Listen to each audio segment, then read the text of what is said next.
લાડકી વાલ સોઈ 7 ખોટે જન્મેલી લક્ષ્મી ઘર છોડીને ભાગી ગઈ છે અને તમે ઘરમાં જમી રહ્યા છો. અરરરરરર અને બિચારી લક્ષ્મી ખબર નહીં ભૂખી તરસથી રઝળતી હશે અને આવા ટાઈમે એને જો ખબર પડશે કે તમે ઘરમાં બેઠા બેઠા રોટલા તોડતા હતા તો એ બિચારીને કેટલું ખરાબ લાગશે. સાસુમાં સાચું કહું, મને તો લક્ષ્મીની બહુ જ ચિંતા થાય છે. હા, સાચું કહું છું સાસુમાં. જવાન તો છોકરી છે, કોઈની એના પર ખરાબ નજર પડી ગઈ તો? રામ રામ રામ રામ રામ રામ રામ રામ. મારા મોઢામાંથી આ શું નીકળી ગયું? પણ હું બરાબર કહું છું ને સાસુમાં? છોકરી આપણા ઘરમાં હોત તો આપણી આંખ સામે તો હોત જ ને. અને બિચારો છબીલ, સાચું કહું, મને તો આ બિચારા છબીલની પણ બહુ જ દયા આવે છે, બહુ ચિંતા થાય છે. આજ સુધી ઘરમાં 2 નોકર હતા. લક્ષ્મીના જતા રહ્યા પછી બધું કામ છબીલે એકલાએ જ કરવું પડશે અને કામ કરી કરીને બિચારો અડધો અડધ થઈ જશે અને અડધો અડધ નહીં થાય ને તો હું મારી મારીને એને અડધો અડધ કરી નાખીશ જો લક્ષ્મી આ ઘરમાં પાછી નથી આવી તો.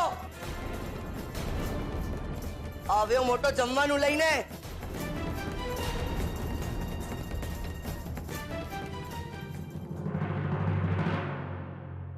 શું ખબર છે લક્ષ્મીના? આજુબાજુના 10 ગામ જોઈ નાખ્યા પણ ખબર નહીં આ લક્ષ્મી ક્યાં ગાયબ થઈ ગઈ.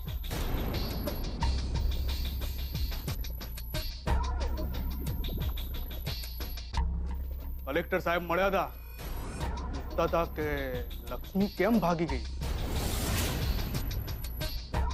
શું જવાબ આપવો મારે એમને?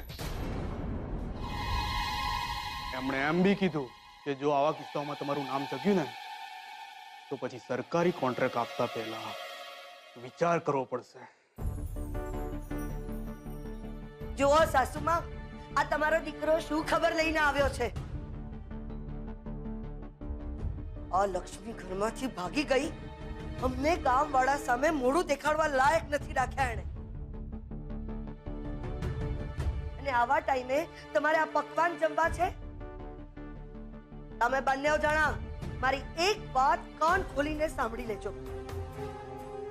જો લક્ષ્મી આ ઘરમાં પાછી આવી ને તો તમને જમવાનું તો શું, પીવા માટે પાણી પણ નહીં મળે. સમજ્યા?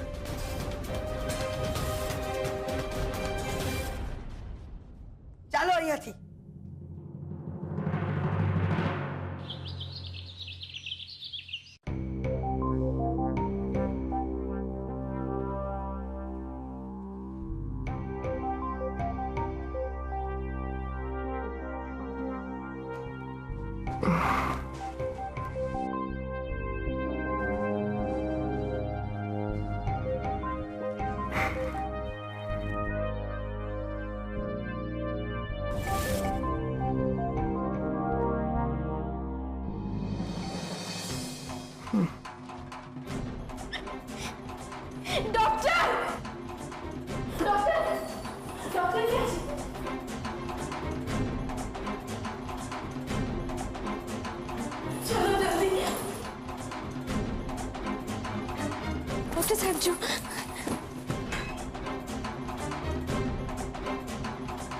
શોધન, શોધન, કેમ છે તમને?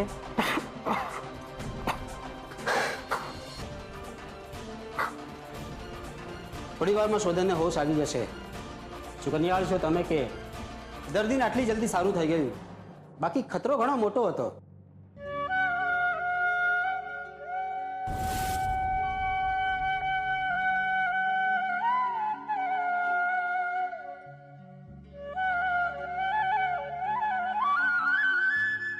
સારું થઈ ગયું ભગવાન, એમને સારું થઈ ગયું. તારા જેટલા ઉપકાર માનું એટલા ઓછા છે.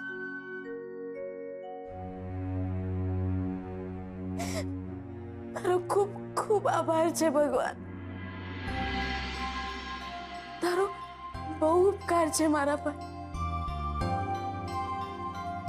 બસ એમની બધી જ તકલીફો અને બધા જ દુઃખો મને આપી દે અને એમને હંમેશા સાજા નરવા રાખજે ભગવાન. સાજા નરવા રાખજે.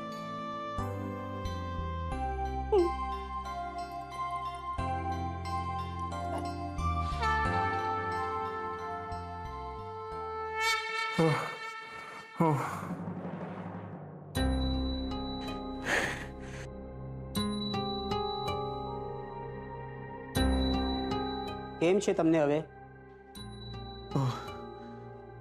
ઓકે આજ તમને યાદ છે તમારો એક્સિડન્ટ થયો હતો? એક્સિડન્ટ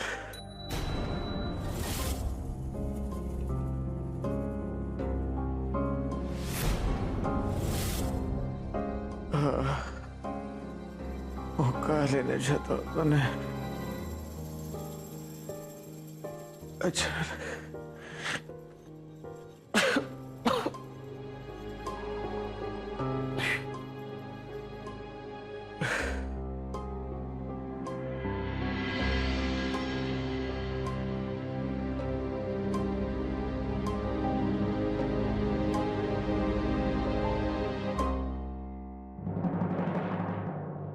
મને ખબર છે કે અમારા લગ્ન થવાના હતા,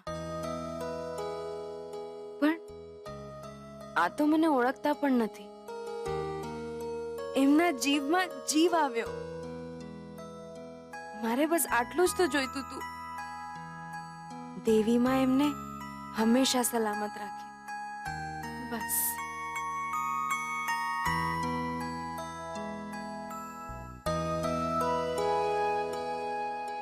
થોડી વારમાં શોધનને હોશ આવી જશે. ચિંતા કરવાનું કોઈ કારણ નથી.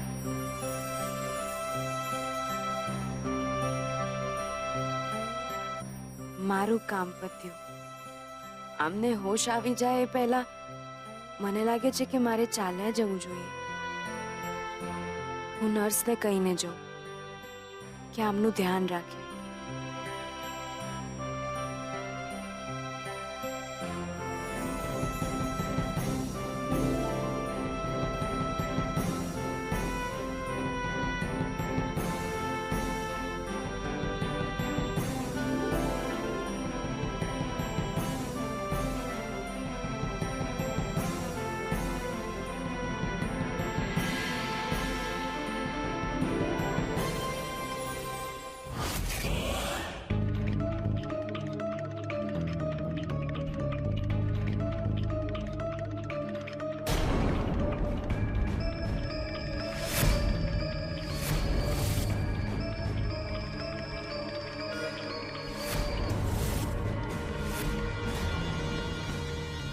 ઠીક છે.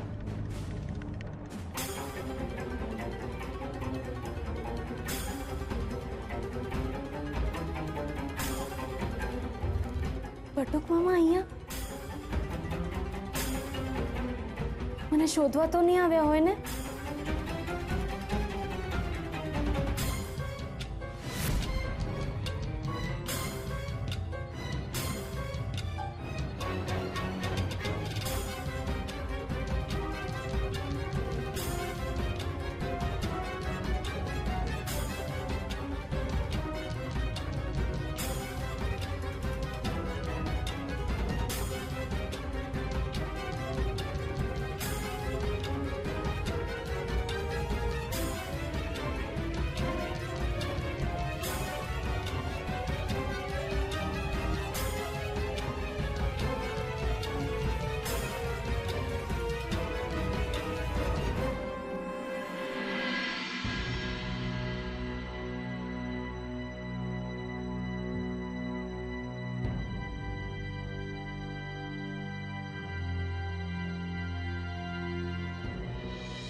હું કેટલા દિવસથી સ્ટ્રેસ નહીં લો તમે.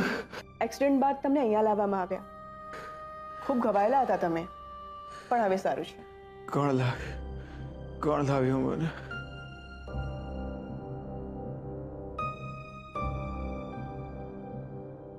બહુ નસીબદાર છો તમે કે તમને આવી પત્ની મળી છે. સમયસર તમને હોસ્પિટલ પહોંચાડ્યા અને દિવસ રાત એક કરી દીધો છે તમારા માટે. આ તમારી પત્નીની કાળજી છે જેના લીધે તમે સારા થઈ ગયા છો. બહુ ભાગ્યશાળી લોકોને આવી પત્ની મળે છે. એના લીધે જ તમારો જીવ બચ્યો છે. મારી પત્ની? કોણ?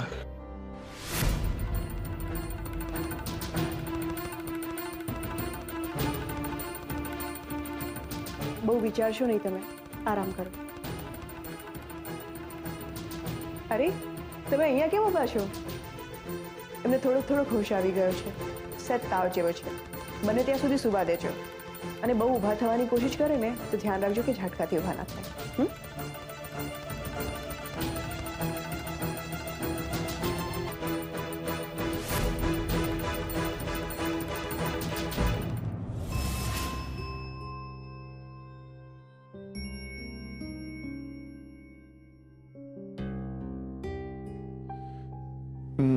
મોમ,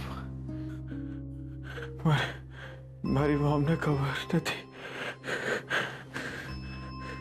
મારા દાદુ ચિંતા કરતા હશે.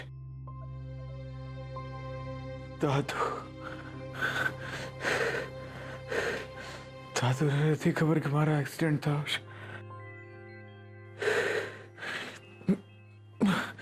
મારે કેવું પડશે.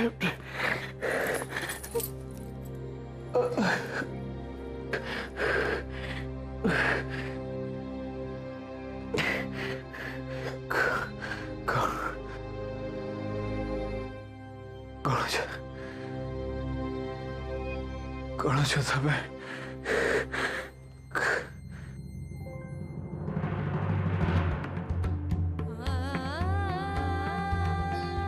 કોણ છો તમે?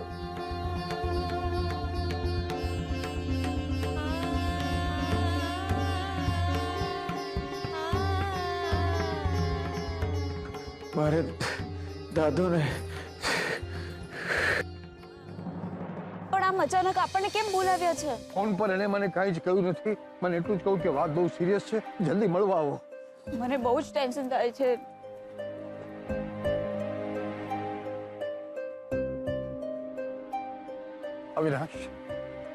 અવિનાશ, આમ અચાનક શું વાત છે? શોધનના કઈ સમાચાર? અંકલ, વાત જરા સિરિયસ છે એટલે મેં તમને અહીંયા બહાર મળવા માટે બોલાવ્યો છે. શું છે, ઘરમાં વાત કરત ને તો બધા ટેન્શનમાં આવી જાય. હા, પછી વાત શું છે? અંકલ, શોધન શાસ્ત્રીજીને મળવા જે રસ્તે ગયો હતો એ રસ્તા પર એક કાર બળેલી અવસ્થામાં મળી આવી છે.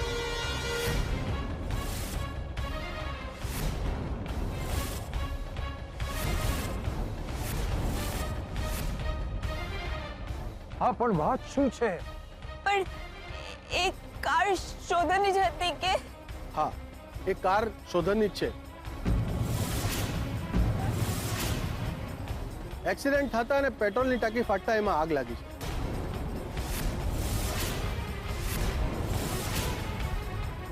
Oh my God! પણ શોધન? અંકલ, કાર આખી બળી ગઈ છે પણ એમાંથી કોઈનું પણ બોડી નથી મળી આવ્યું. હા, બની શકે છે કે કારનો એક્સિડન્ટ થયો ત્યારે શોધન પોતે જ કારની બહાર આવી ગયો છે, યા તો પછી એને કોઈ કારની બહાર ખેંચ્યો હશે. પણ શોધન છે ક્યાં? એના કોઈ ખબર, કોઈ સમાચાર? મને લાગે છે કે એને કોઈ આજુબાજુની હોસ્પિટલમાં લઈ ગયો છે. પણ શોધન એકવાર ફોન તો કરે ને. બેન, એ ઘાયલ અવસ્થામાં હશે, બેભાન પણ હોઈ શકે છે. ક્યાં હશે શોધન? તમે ચિંતા નહીં કરો અંકલ, આસપાસના બધા જ પોલીસ સ્ટેશનોમાં એની જાણ કરી દીધી છે. આસપાસના ગામડાઓમાં અને હોસ્પિટલમાં પણ એની તપાસ ચાલુ છે. મને જેમ એની ખબર મળશે તરત જ તમને અપડેટ કરીશ. તમે હિંમત રાખો અંકલ. Thank you Avinash. ચલો અંકલ, હું રજા લઉં. જેવી મને કંઈ જાણ મળશે તરત જ તમને અપડેટ કરી દઈશ. Thank you.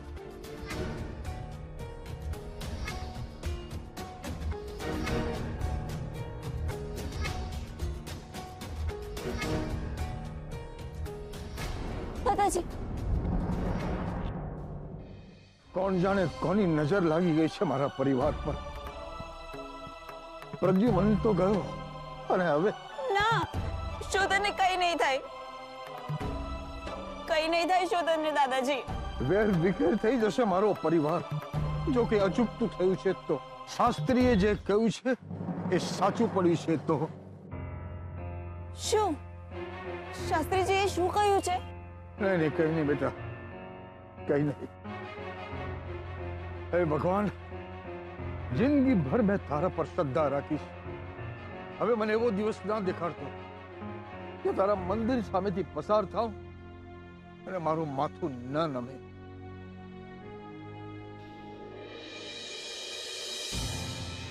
શાસ્ત્રીજીએ શોધન માટે શું કહ્યું હશે?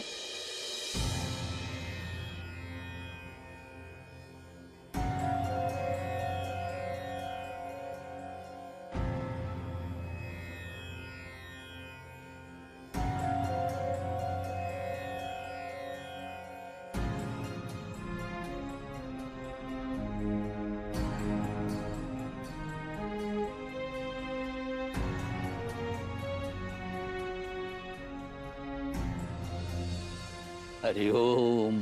હરિઓમ. શાસ્ત્રીજી, મારો શોધન કાળનો પડછાયો છે.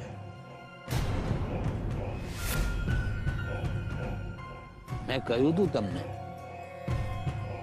શોધનના માથે કાળનો પડછાયો છે.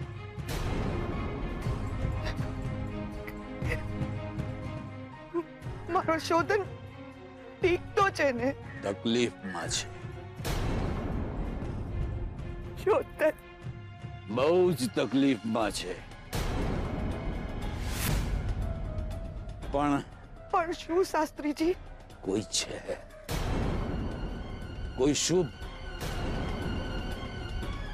કોઈ શુકનિયાળ છે એની સાથે, એની પાસે, એની મદદે, જેના કારણે એને શાતા મળી રહી છે.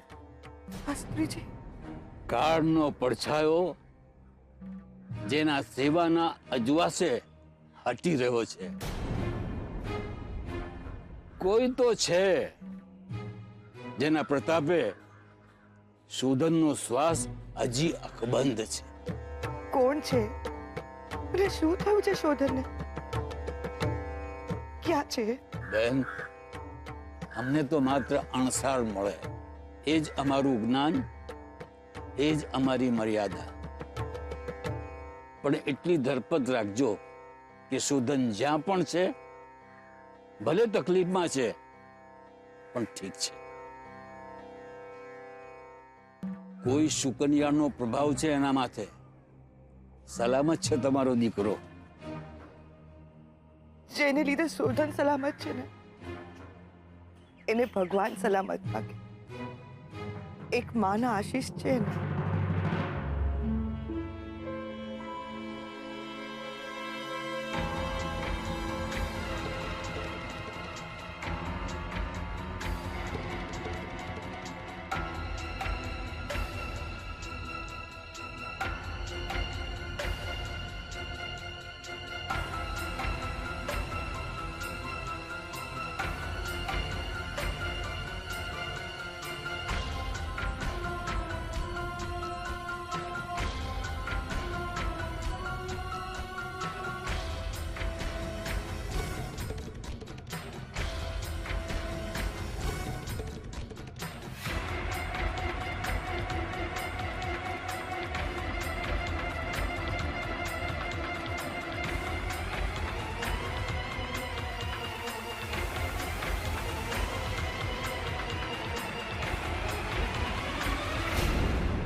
અચ્છા, તો તું અહીં છુપાઈને બેઠી છે.